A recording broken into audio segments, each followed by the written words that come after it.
and welcome to That Squirrel Speaks. Today is Thursday, December 6th, and this is episode 200 and something. I am Amy Beth, also known as the Fat Squirrel on Ravelry, and the FatSQRRL on Instagram. You're smart ladies, smart gentlemen. I'm your hostess. You figured it out. I know. Good job on you. December. You came too fast. But now that you're here, I'm really enjoying you. Coffee today. I think this mug is by Tolt. I think this is their mug. It was given to me by a viewer. Because my world is so fancy that people send me stuff from super fancy yarn stores. Right. Whatever. Let's talk about what I'm wearing before I forget. This is the Bosc cat. I apologize, I don't know the designer, but I will attempt to put it in the show notes. I just reblocked it after having worn it a million years without it being blocked, I think. Or just like maybe like very lightly blocked. And so you can, like, it's a little bit like this. But like, I secretly have been enjoying wearing it. My husband calls it a helmet. He's like, why are you wearing a helmet? I'm like, because we're going to war, sir. Would you like me to bring my Genevieve? That is so not right. My Genevieve conference terms. That was ad-libs, as is everything I say here. So I've been digging my helmety mushroom head. I'm enjoying it. So you get to dig it too. And then also, and this is Quince and Company Lark, I believe, the worsted weight one, in the honey colorway. It's literally an exact copy of the hat that is shown in the picture for this pattern. Because sometimes people do things really right and there's no need to question it. And then this is my shard shawl. Again, I apologize, I don't know the designer, but this yarn is from another Crafty girl, and she has some of it in her shop right now. It's called the Vast, and I thought I would wear it because I literally just bought the same yarn from her again. It's a different base. It counts. It doesn't count. It counts because there's a reason I like it, right? I totally dig it. So this is a double shot shard, and I think I put kind of ish instructions on I think I actually have a pattern page for this one.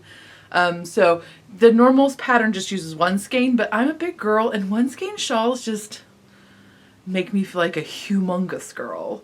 Like there's nothing to make you feel like you're this big than something that's this big that you're trying to wear, right? I can't do it, I'm busting out! So this one is a doubler.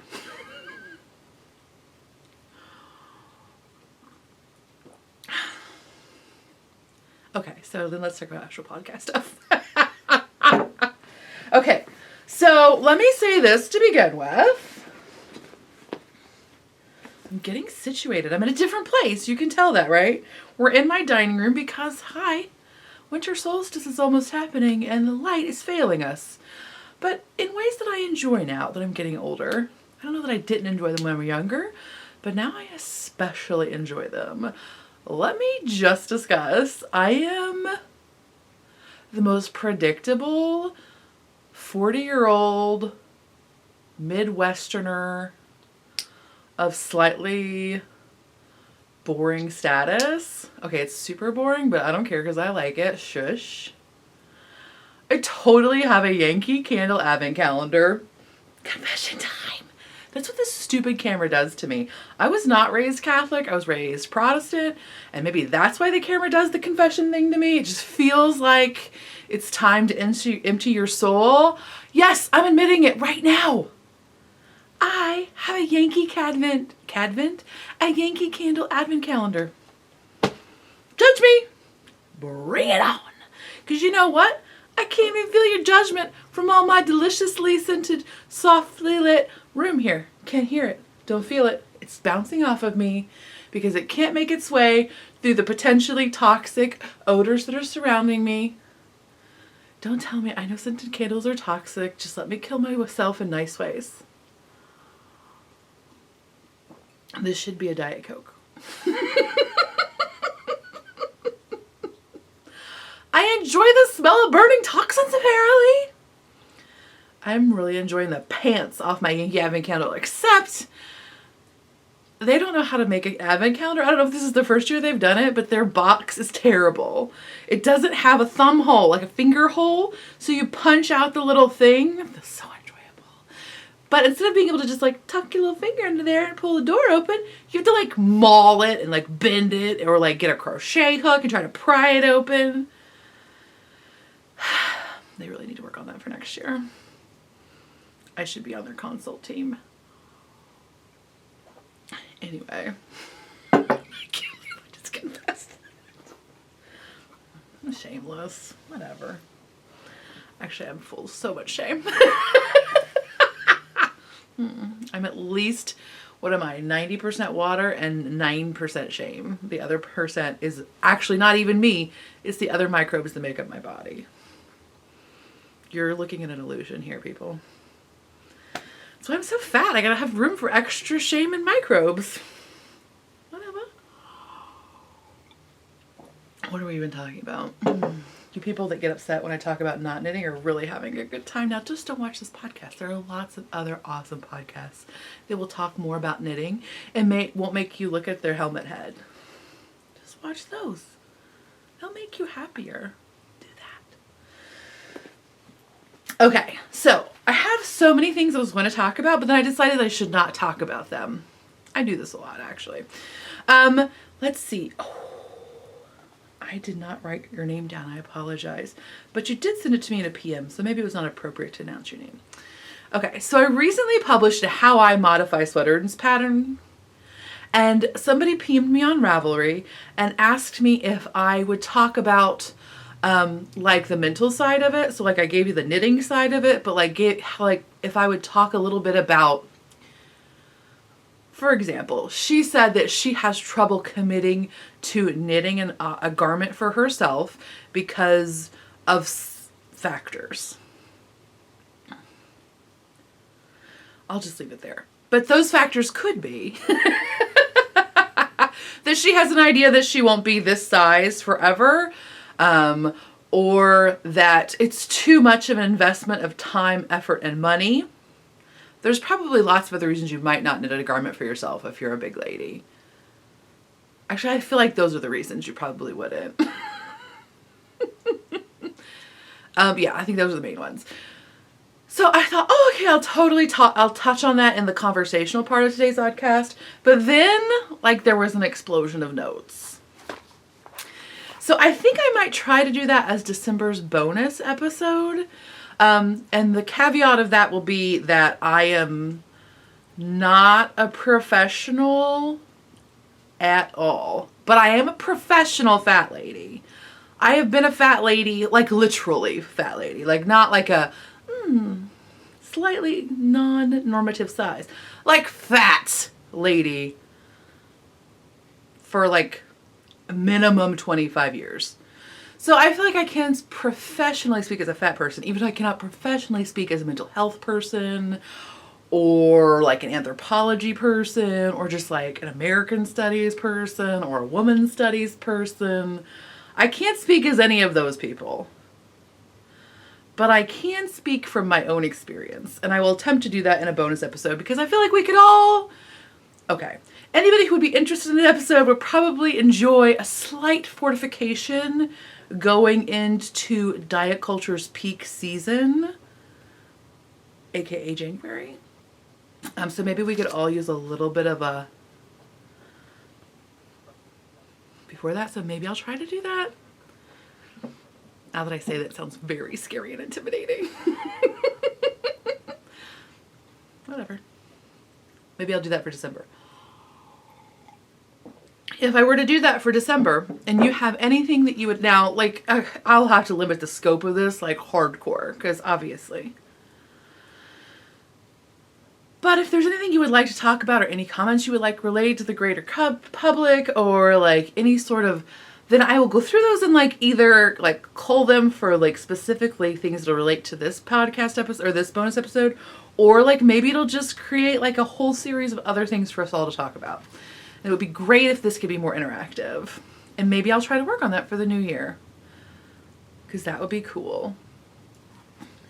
Anyway, can you see my brain falling down that rabbit hole right now? Can you see it literally happening? It's happening. But so anyway, so be looking for that. That'll make me do it, right? Do you see how red my face is getting from the nervousness? So translucent. Whatever. Okay, so let's talk about other stuff. Let's talk about knitting. We'll talk about other stuff again. Like, we'll talk about other stuff at the end of the episode, right? Yeah. Oh my god, I totally just burped. I'm sorry. Yeah. No, let's just chatter. Okay, I'm not ready to do real knitting stuff yet. Do you see me getting closer to you? Let's kvetch. So what are half the things I have written down here? I got to have an amazing gaming weekend last weekend. I did. Gaming and knitting weekend. It was awesome. It was very fun. I got to hang around really awesome people, which are great, and make me realize what an awkward only child I am, but whatever. It's okay. Such an only child. Anyway. But we played some really good games. I thought I would tell you about them. Okay, so I don't have them to show you because I don't actually own all of these games. Oh, I do have one I could show you, but I always do that so awkwardly. But a few of them I think would be great general recommendations. Okay, the first one is not a great general recommendation. We played Keyflower, which is a worker placement bidding. There's probably some other thing it falls under, but that's to my mind the big A's. It's a worker placement and it's sort of a bidding game. I don't typically like bidding games, but this was very enjoyable. And it was definitely a meatier game. It's for 2 to 6 people, I believe. And there's actually a whole bunch of these games. There's Keyflower, there's Keeper, there's like a London one. There's other ones I can't think of, whatever. But it was really enjoyable. It was just toothy enough to get me and to get me involved enough in my gameplay to call somebody an offensive name. Like, it was just that engaging, but not like total brain burner. Like, I wasn't just like, I don't know what's happening. Do you know what I mean? So it was good, and it was long enough that, again, it felt like I had built something, and the artwork was great, and it was very engaging, and like, I dug it. It was a great little experience. So I highly recommend that if you are, I mean, it's been around for quite some time. You're probably not like, but if you're into slightly meatier games with slightly longer play times, if you can make those happen in your life, I really enjoyed it. So that's Keyflower. Other games we played Welcome to. Have you played that yet? It's not a roll and write. So like Yahtzee is the classic roll and write. Like, you roll dice and then you write on a pad of paper. I love roll and writes. There's something about that chunky score pad that I dig. Like, I just love it. I don't know. We have La Granja, which is a newer roll and write. It's technically a roll and write, yes. Right? Can't even think, because we haven't played it in so long. It had such good potential, but I don't like it because it can go on forever. There's no like timing mechanism which forces the game to end. So unless one of you just is like, whatever, I'm done with this game, and forces the ending, you could just go on accumulating stuff forever. And like, that is not particularly fun to me. I should probably look on Board Game Geek. There's probably some like, this is how to time this game correctly. And I thought perhaps I was doing something wrong, but then another crafty girl, maker of the Sharn, was like, no, that's really how the game works. I was like, oh, okay. Because like, I play games wrong a lot. We just realized the other day that we had been playing All Creatures Big and Small, Great and Small. I always get it wrong. the Agricola 2-player. Like, we just realized the other day that we'd been doing another thing wrong forever. This is what happens when you modify a game to be simpler because you're playing it with a young child, and then you just, like, never revisit the actual rules. We play the game so wrong. Whatever. It's been enjoyable the wrong way, too. It's fine. Anyway. Oh, so, like, look, so I need to look that up to see if there's, like, a timing mechanism. I will not remember to do that, but, because it's really enjoyable little roll and write, except for that, which is kind of a big deal. We played Welcome To, which I apologize, I don't think it's particularly easy to find. Like, it's out of stuff on stock on the places I looked online. Your local place might have it, or they might be able to order it. So I'm going to check with the folks at Family Time Games up on the north side of Indianapolis and see if they have it. But it's not technically a roll and write because you're not rolling dice, but that's kind of a generalized term. It has a deck of cards involved, and you have this little tablet, this little square pad or your little paper you're working with has like a map of a suburb, and you're doing different things. You can choose from options, and you're building your little subdivisions, and it was really enjoyable, and I totally dug it.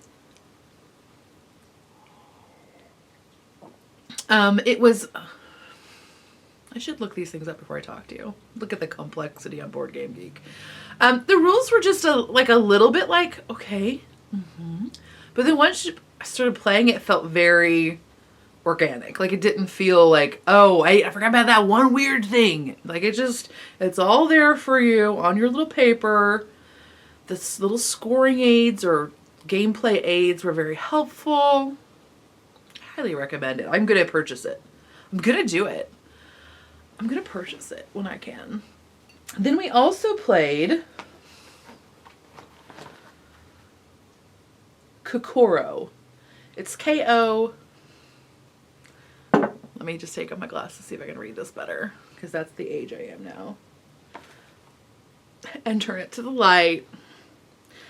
I think it's K-O-K-O-R-O, but it might be K-O-K-A-R-O. Anyway, it looks the same artwork as the Kodama game, you're laying cards and building like these beautiful little foresty things. That is a game that involves, it's also of the kind of roll and write, but not necessarily a roll and write. You're making little paths to connect different temples on a dry erase board, and they draw a shape of the path and you fill it in. That one was actually much easier in terms of like the rule set, but I found it more stressful. I mean, Welcome To was sort of stressful in that you were like, oh, I need this. Why isn't it this? But there was something about the spatial aspect of the other one, the Kokoro, where like my brain wants to flip orientations of things so much that I had to constantly like literally, I would have to almost like hold my hand in the shape of the card thing so I wouldn't reverse orientation. Because there's like paths, right? There's a vertical path, a horizontal path, and then there's all the four corners. And it's very easy, of course, to morph those four corners and get them the orientation the wrong way. So it was an easier skill set. It would be better for it could be totally great for younger players in terms of I don't want to say younger players because there's definitely some skill involved in connecting. But sometimes with the younger player, you want a game that's going to challenge an older player, like a 10-year-old, but that their 6-year-old sibling can still technically do, even if they're not technically doing it correctly. But a younger kid can still draw on the thing. You know what I mean? They might get a score similar to mine. But anyway, so that one was enjoyable. It was cute and I liked playing it, and I would totally play it again, but I don't think I will purchase that one. And then the last one we played is actually a game I own, and it's called Number 9. It's NMBR 9, like the digit 9. And that is a game for up to 4 players, but you can play it with as many players as you want as long as you buy multiple sets. Because what it is each game has 8 of a specific of numbers 0 through 10. And then it's kind of like a Tetris-y game where you're fitting those pieces together and building layers on top of each other with fairly basic rules about overlapping and things like that. So it's a good game, again, for players of very different abilities, because, like, you could just build a thing. Like, you know what I mean? Like, don't worry about the points. Just build your thing and just be happy in putting the colors together. And, like, sometimes the pieces fit together really well, and then that's, like, a whole exciting thing. Like, legit. It's exciting.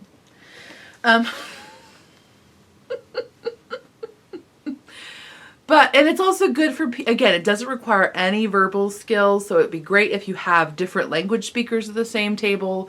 And it's good for people who might not normally feel like into a very, it's just more of a visual, spatial interrelationship without it being like the intent, like the physical like a dexterity game. Do you know what I mean? It's kind of a nice spot in between those two things for people who are not into a traditional, like, we're going to put pieces here and move them here and blah, blah, blah, and think about 7 steps ahead. I mean, you can totally do that. You can totally try to think 7 steps ahead, but you don't have to. You can also just put your pieces together and make them look nice.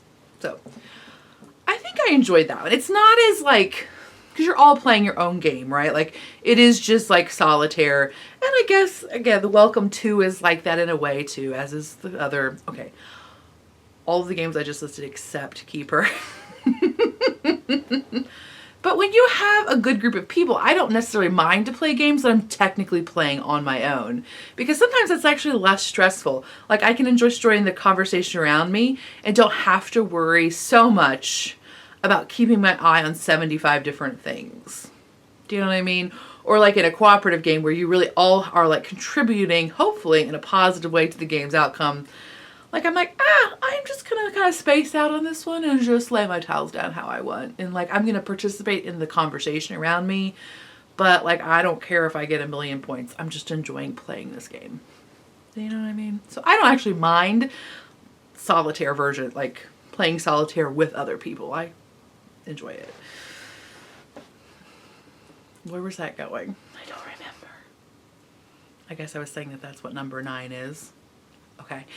So maybe that one I think does, like, can require quite a bit of like decision at each turn. And so that one might limit table talk slightly more so than the other ones. It felt like, from my observation, watching the people around me, there was definitely less table talk on the number 9 than there were on the other games.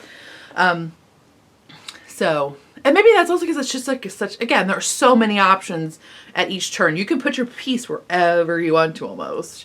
And so there might have just been more concentration of like manipulating pieces and trying to think. So anyway, that would be the thing that I think suffers on that one, is that it's a little bit, I don't know, it doesn't seem to inspire as much conversation as the other ones.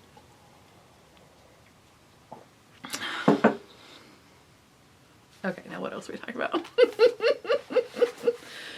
Ooh, other things I learned from that meeting of humans. Oh, this was a useful one. Some of the ladies mentioned that they listen to their audiobooks at 1.25 speed. Why have I not been doing that all along? When I was watching more podcasts, I would often listen to them at a slightly faster speed, 1.25 or 1.5. But I hadn't done it to audiobooks because I think and I will say that, I've started doing it and I dig it. It's the best. It's like, Wilprog, I think, specifically said that it's more of a conversational speed. And I think that is absolutely what it is. But when I first started, it does make me feel a little anxious. Like when I first, and so I think that I've tried it before, but had that like, ooh, this is making me feel too fast. Like you're driving too fast on the highway at night, that kind of feeling. I'm sure you've never had that feeling because you don't drive too fast. Neither do I. I got places to go. Anyway, so I think, so I started listening to the book at that speed, and at first I was like, this is a little too fast. It just made me feel a little tense. It's not like I couldn't keep up. It just made me feel a little tense. But then after about, 10 minutes, I was like, this is the best thing ever. I listened to the whole of Vacation Land in one spit of working. By the way, I recommend that. That was enjoyable. Vacation Land. I don't know his name. He's the Mac PC guy. He's a humorist. It was enjoyable. I'm looking right now. You can look too. You can pause me. I can't pause me. Oh my gosh, my Libby is just not moving fast enough. Vacation Land by John Hodgman. I totally knew that. No, I didn't. Anyway, I did enjoy that quite a lot. It was not, I don't know, I mean, not a 5-starer, but it was enjoyable. And it was especially enjoyable at 1.25 speed. What? Because it's like a 5-hour book that only took me 4 hours to listen to, which made it that much more enjoyable.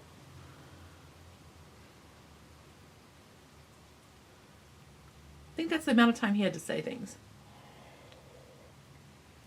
I did find it actually totally enjoyable. Get it from your library. Don't buy it, maybe. Okay. And then what else? So that was that. I realized I actually kind of like drip coffee. I've been doing French press forever because I'm the only person in this house that drinks coffee. So like the thought of having a coffee pot like hulking out on my counter that's whole live long life just never felt right. But then I drink drip coffee at my mom's house like when I go for holidays or whatever, but they drink the weakest coffee in the world. Sorry, Mom. You know you do. It's okay. You enjoy it. But what is it about the stupid glass carafe and that moment that you slide it into the drip maker and it sets down on the heating pad?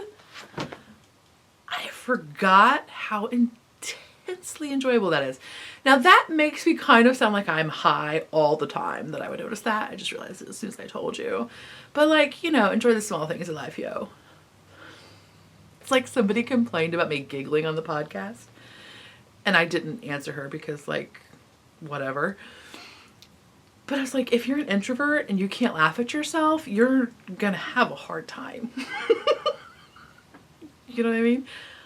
I spend a lot of time alone, and if I can't laugh when there's nobody else here, that's probably not good for my health. I'm just saying. But anyway, so like sliding the carafe into the thing and having it just drop that like, what is it, 1/8 of an inch? Because the bottom of the coffee pot, I don't know why I'm telling you this, you know this, whatever. We're going to have this discussion now. The bottom of the coffee pot has like a little divot in it so that it will sit in the appropriate place underneath the drip thing so that the drips will drip into the coffee pot. There's something about sliding it in there. It's highly satisfying. So go drip coffee. I forgot how great you are in many ways. Also, it is so nice to just be able to like go and get the coffee. You don't have to make it each time. That's very exciting. Drip coffee. Go you. What else? Okay, I'll talk about that when I'm talking about my yarn that I'm doing. That's all fat stuff. That is all things I want to do. Oh my gosh. Right? So I'm trying to just like be in the moment. I'm never good at that. Trying. It's an ongoing project.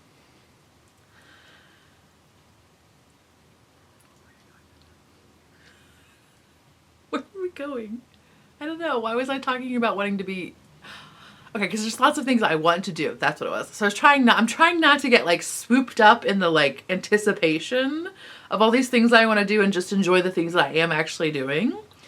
But there's something about this time of year that just makes me like just want to dig in, do things. So here are the things I want to do. It's December, right? Like solstice is coming in the northern hemisphere. Solstice is the same thing for everybody. Here on Earth, viewers on Zelda Ram 5, I apologize. I don't know your solar schedule. What if they're actually listening? Fist bump, Zelda Ram 5. I think I just said your planet name wrong, sorry. Anyway, solstice is coming. And so, Stinkin' Fiber Trek and the Gentle Knitter, who are the dreamiest. I have so many dreamy people in my life, y'all. Like, I have so many lady crushes. It's out of control. I need like the 35-piece BFF heart necklace. Because that would be creepy because you're all like, dude, we don't even know you. Whatever, shush. But I would need at least 35 pieces on my... Well, BFF's not right. But like, what is the girl crush equivalent to that? I don't know. Feels like it's the same thing. Whatever.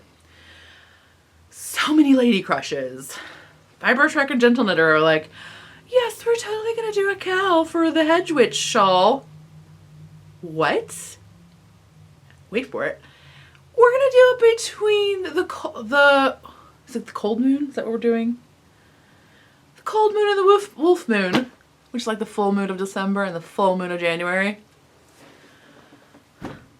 What? Am I going to get sucked into that? Probably. Do I need a worsted weight shawl? Not at all. Do I want to pretend I'm cool and super hippy dippy witchy? Yes. Why, yes, I do.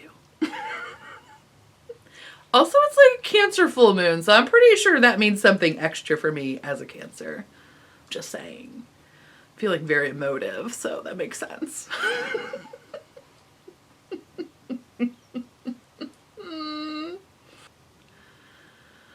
So that's on my list of things to do. I do want to do a sewing project. Like, I need to do a personal sewing project. Like, the business is shut down for the year, mostly. I mean, all actual fiscal transactions are shut down for the year.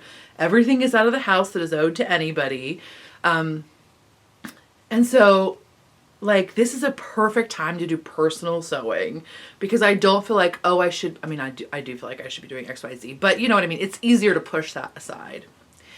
There is space to cut things out and like work on things and tidy things. Like, those are all things I want to do. And I do want to sew one thing. I think I want it to be a flannel apron-y pinafore-y thing. Because it's going to go really well with my Hedge Witch shawl. Oh my gosh, right? Oh my goodness. So that's something I want to do. What else do I want to do? I made the cranberry cake for the season already. Not that I won't make another one. Don't get me wrong. Oh, and I'm making shortbread today. And that's right. Shortbread's happening after we talk to each other. Sorry I don't have it ready for you now. The butter wasn't soft yet. It takes like 75 years to butter to soften this time of year. It actually never softens. I like literally have to like suspend it somewhere over the oven, which is like the warmest place in the whole house. Except the heating vents, which is where I dry all knitted things in the winter. Just last time I washed socks. Oh my god, I'm so lazy. Last time I washed socks, usually when I wash socks, I put them in a, what's that called? Lingerie bag, and then I wash them in the washing machine. And then usually I hang them up. Like, I have a little doodad that has like 75 little clippy things on them, and I just hang them up on there. I was so lazy that I was like, brilliance. I'm gonna throw the bag of socks on top of the heating vent, which will work to not only dry the socks, but humidify the air. That was my excuse for doing it that way.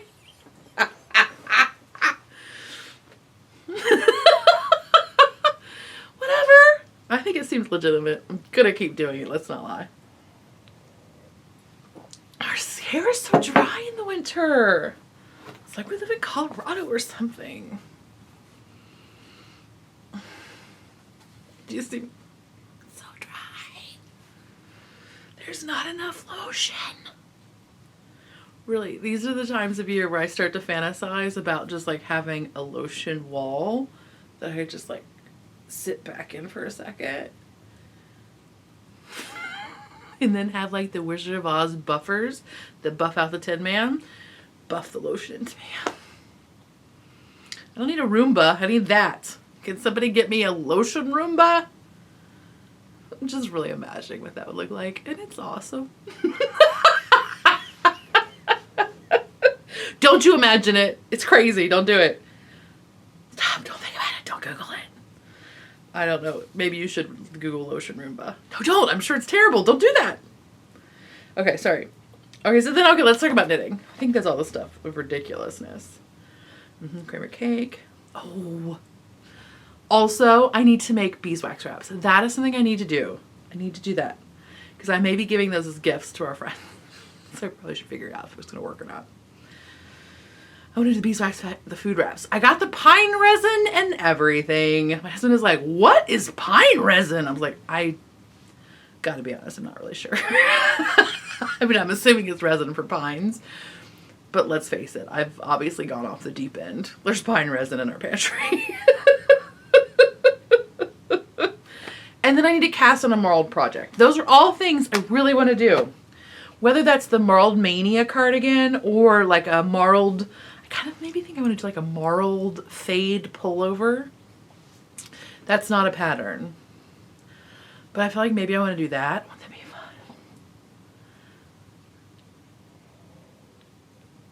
fun? Like a garter stitch marled fade pullover. Is that crazy? Of course it is. I think I need to do it. Because my boobs look amazing in garter stitch. Yes, they do. It depends on who you ask. Okay, so let's talk about knitting. I don't have any spinning. I'm the worst. I did finish a hat. This is a hat for my daughter. This is the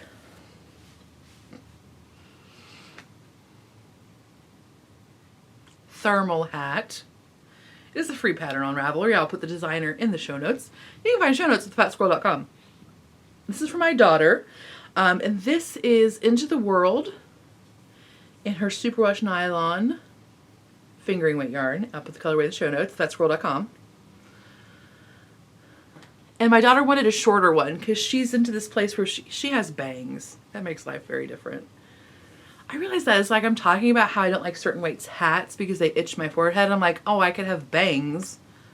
I'm not getting bangs. This is especially good look, by the way. I'm like, oh, that's why some people don't have that problem, because they have like a protective coating of their own hair there because they're clever. But anyway, so she wanted a shorter one because she has the little short haircut, and so she likes to wear it like kind of like that more. So that her hair, she doesn't look like she's been snatched bald-headed. Woo! So beautiful. I really like this pattern, y'all. It is just garter stitch in the round with a slip stitch. It's pretty darn basic. But here it is, and this is still variegated. It's slightly tonal, but it's still variegated. And isn't that great? I knit the very bottom on a 0 and then the top on a US 1.5. I am a very loose knitter though, so your mileage will definitely vary. So there it is in that, but then this is my version. This is mine, which is just a tonal Madeline Tosh, I think ginger. Isn't that great? I love it. So that's very enjoyable. Other finished object. I finished an ornament. Yay! Trying to get my device. Sheesh, it's hiding. I should probably put a hat on and cover my crazy head, but whatever. So this is the knitted Christmas, oh sorry, excuse me, the sitting tree Christmas tree ornament. I'm not sure which one of those it is. But it's a Christmas tree ornament by Elizabeth Murphy. It is $1.99. It is a pay-for pattern. This is the pattern as is written. It's written for worsted weight. Mine is fingering weight held double. And in fact, this is Hazel Knits Artisan Sock, which is a definite heavy fingering weight yarn. Wow, you can really see. It's intense, y'all. Maybe I'm not like hot. Okay, I'm actually a little warm. Okay, let's just strip. So translucent I am. Anyway. So this is Artisan Sock held double. I apologize, I don't know which colorway this is. It's, I don't even know. Focus. So it's written for worsted weight, but you can totally do fingering weight held double. It only requires about 25 yards of worsted weight, double that, of course, the fingering weight. And it is knit in the round. It is garter in the round, which I'm normally anti, but I just did it because it's like not that many stitches. And then you cast on at the bottom. Then you just, sew up the top. And then the pattern tells you how to leave it a long enough tail to sew the bottom. And then you put a little cinnamon stick in there for its trunk. Isn't that so cute?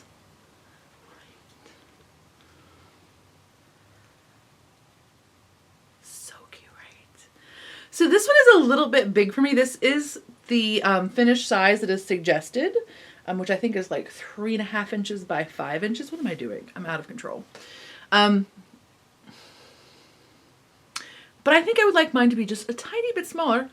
The great thing is, since it's knitted from the bottom up, I'll just start about here next time and make my next one a little bit smaller. And then you can do various little sizes, and won't that be super cute? Because I definitely have room on my tree for so many more ornaments.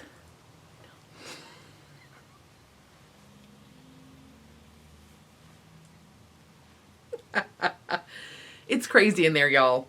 I'm not going to say that I have decided that we need to branch out and put ornaments on garland, but we definitely are going to be doing that next year. It's festive, y'all. We don't have enough room to do multiple trees like the yarn hoarder. Amber, you're crazy and I love it. But I think we're going to have to branch out to garlands. It's too exciting. So isn't that cute? Very quick little project, as you can imagine, and very sweet. I'm anti when people are like, oh yes, you just make this gift tag. I'm almost like, no. But this I think I could totally get behind even, because it's, especially if you made a smaller one. Because I think proportions would be so great if you made it like 2/3 the size. I don't, because originally when I started, I got back here and I was like, this is too big. But I thought, well, proportionately it might need to be that big for the cinnamon stick, but this is like the biggest cinnamon stick I had. The fattest one. So I think I could definitely get away with making it a little bit shorter. I think just a little bit of twine, whatever, for the hangily do. Okay. So then I also have some socks. I got one finished. Ah. So this is socks for me. Right. This is West Yorkshire Spinners, Signature 4-ply. I don't know what this colorway is called. And maybe it's not even going to tell me. It's not the new one. It's not the Fairy Lights one that everybody's going bonkers over. I'm guessing this is maybe last year's or something. But it's more of the traditional Christmassy colors, which I dig, personal law. And I did a Spacious OMG heel, which I like quite a bit. That's a Megan Williams of Stockinette Zombies. That's of her Invention. So yeah, so there's that one. And I've got maybe 2 inches of the other one. I tried to cast it on during the game of Keyflower, sorry. And I was concentrating so much that I could not literally cast on 72 inches and work into 2 purl tube rib in the round. I was like, can't even make this happen. I don't know why I'm pretending. It's terrible. Okay, so there's that. And then I think everything else might be new. I started Annie a new sweater because Annie's an only dog again.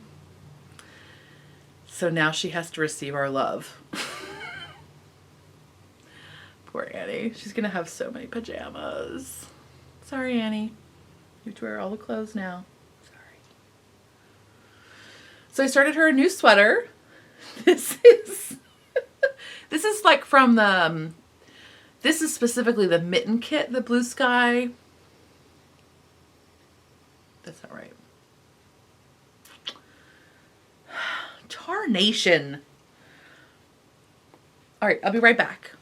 Let me find the remote to turn you off with. Meow. I didn't turn you off.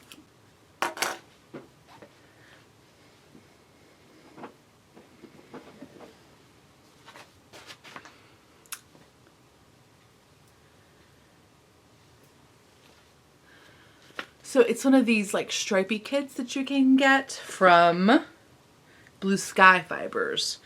And so there's this one and there's a slouchy hat version, which I actually gave away as a prize once. And then I was at my LYS and she had a 20% off because you voted day. And I fell down again. I'm sad. Shut up. So Annie's getting a new sweater. Right. It's so stripy. There's your little leg holes right there. So cute. I'm not great at putting stripe colors together. I should have like blended my neutrals more. Like I have all of this color in this one little section and like all of this is neutral and there's a bunch neutral left. Whatever. Annie doesn't care. She'll hate it either way.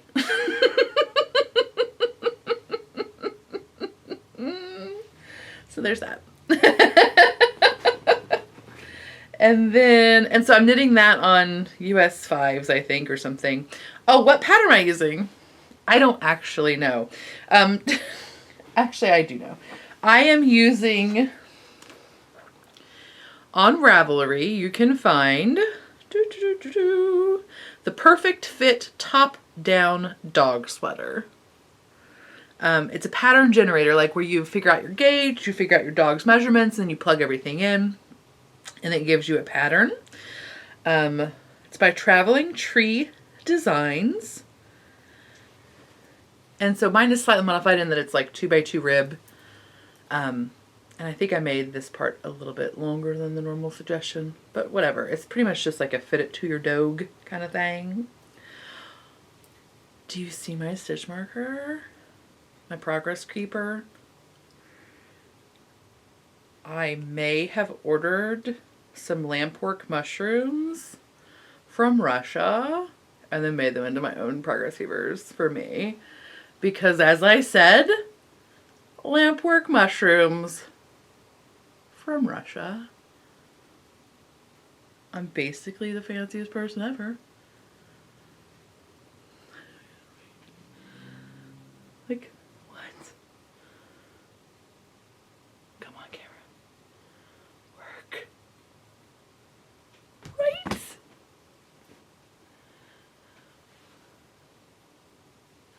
Do you want to see all of them? Of course you do. Let's share. I hadn't planned to do this. There's my forehead very close. They were here, so I was meant to show them to you. I'm sure it will go very smoothly. Right. So she had these lampwork mushrooms. There's like 10 different kinds. So of course, I needed to order those. So then I ordered some little doohickey-dilly-doos as well. Oh, well, that's not going to work at all. All right, I'm going to put a picture in of them here.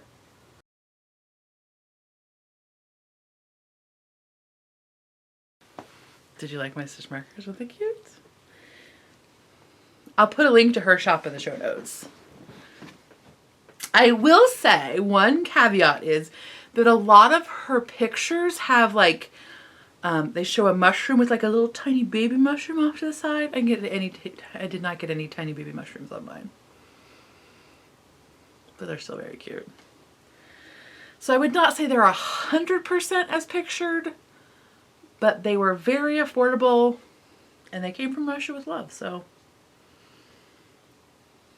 just saying. Okay. So then the other new thing I have to show you, there could have been 75 other new things. I have been on such a cast on binge. It's been ridiculous. Okay, I was given this yarn by another crafty girl.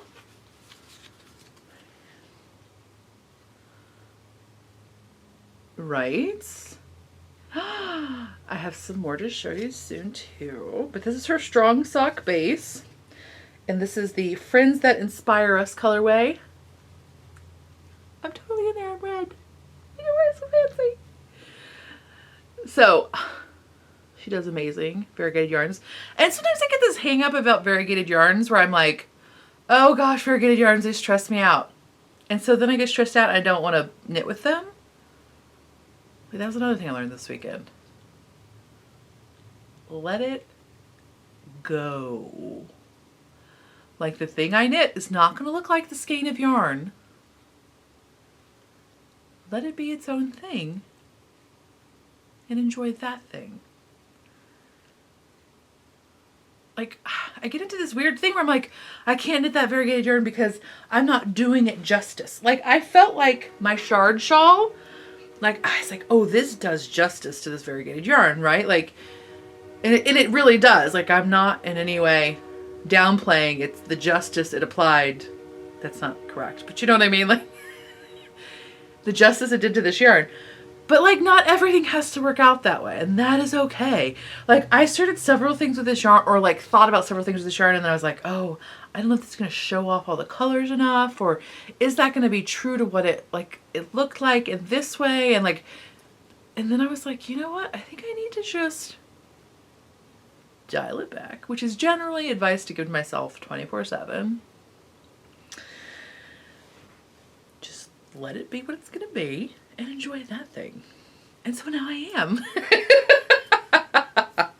So I cast on, this is the, I just lost it. This is the Handbrake Cowl by Kay of the Bakery Bears podcast. Hi, it's me again, up in your face. And this pattern I originally had not looked at, but was this, was given to me by a friend, and I really love that cowl. It's just a simple one skein cowl. The pattern is not that hard, it's not complicated, but it's very functional. And so I wear that cowl all the time. And Kay Jones, that's right, I could not think of it. And so I decided, I've been wanting to make another one, and I just haven't for some reason. So I decided that this would be a perfect excuse to make another one. Sorry, I'm trying to let the camera focus. So at first I thought I was going to try to do it with mohair, because Corey at the game weekend had a hat that was knit with a mohair strand and 2 strands of fingering heel double, and I really dug it. And it's the first time I've actually touched this like mohair silk stuff, and I was like, what? That's not what I thought it was at all. That's amazing. Like, I remember mohair not being pleasant to work with. Right? You remember that? My old school knitters? And maybe also I just worked with it in a different way. Like, I'm sure I did not hold it with another strand of something. Like, that probably would not have occurred to me 15 years ago when I was knitting. Oh my God, I've been knitting for over 20 years. Dude, I've been knitting for 20 years. If you're ever like, how does she do her sweaters and stuff? 20 years, y'all. Anyway, so I tried to hold it with a strand of mohair because I loved that texture, but it didn't just make the variegated yarn not what it was in the skein. It completely overshadowed it, which was not what I wanted. So I took that back out. I just did a sample. I didn't actually cast on with it. But yes, I'm totally enjoying it in this stace. You can't see because it's all wadded up on my 16-inch circular, but it's very enjoyable. It makes a great beard if you're into that sort of thing, okay? Which you clearly are. So yeah, I'm digging it. I'm very much. I keep being like, why does this really, like, why am I really loving this? I think it's because it actually reminds me of a skein of yarn I bought in Zionsville before I ever thought of doing a podcast. And it was a skein that was like a spin cycle or a hand spun skein where the 2 plies were different colors. And it's the first time I had ever seen that. And I thought it was amazing. I wish I still had that yarn. I don't know what, I must have given it away. I mean, I must have knit something because I do remember knitting something with it, but I must have given that away. But it was very much these kinds of colors, like this, like, grown up rainbow. I don't know. It's not really rainbowy, but lots of colors, but it has that teal that somehow the teal magically kind of like holds it together for me. I don't know why. just talking. That's what this is. It doesn't have to make sense. Just fold your laundry and shush, Janet. Fold your laundry. So, there's that. So, yay, that. And of course, it's a great little pattern. It's super easy to do on the go. It's like 5 or 4 stitches. I can't remember. 5 or 4 stitches, like, great. Fabulous. Yay, zoom, zoom. Very enjoyable TV knitting. Okay. All of the things. Oh, and so then the last thing you've already seen. So, like, you're like, why are you showing us? But whatever. So this is my sweater from my husband, which I don't even want to work on. I just want it on fun stuff. And quite frankly, this may kind of go in a resting pile because he doesn't really care about the sweater. It's so weird. When you're knitting in the winter, do you do this when you put on the, like, I like Lola bars quite a bit. And I really love the Winter's Bliss one. It's my favorite. I also really love chestnuts and cedar. And I really like the one that smells like trees. It's like evergreen or something. Those are my favorite winter ones. But Winter's Bliss kind of like has, and it doesn't do it on my hands at all. But in the knitting, like when you pick it up a week later or whatever, it smells very different. It like oxidizes in some way. Anyway, that's probably not the right word. So I just picked it up and I was like, whoa, conflicting smell sensations. So this is how much I have done on the body. What? This is not a real pattern anymore. It's a totally made up thing. But it is basically, I'm using a formula from Ann Budd's sweater book. And then a half brioche stitch where it's like only one column is worked in brioche. But it's like taking forever. It's bulky weight yarn, but it's still taking way longer than I want to do. I only have one sleeve left. And the body has to be like, I don't know, 45 inches long because he's so flippin' tall. Should really work on that. But so this may have to go into resting time so I can just like cast on a marled thing and enjoy my life. Like this may be the like back to reality that is January knitting. Maybe that's what I need to do. Maybe just, yeah. Not till January, sweater. You saw it here, folks. The sweater's dead to me until January. Then I will definitely remember what I did. I wrote it down. It'll be fine. It'll be fine. That's right. I'm liberating myself from that sweater till January. I think that's enough for this week's podcast, don't you? So you're like, I thought that 45 minutes ago. I'm not even watching anymore. I'm just talking to the air. It's cool. It's fine. I'll talk to you next time. Bye.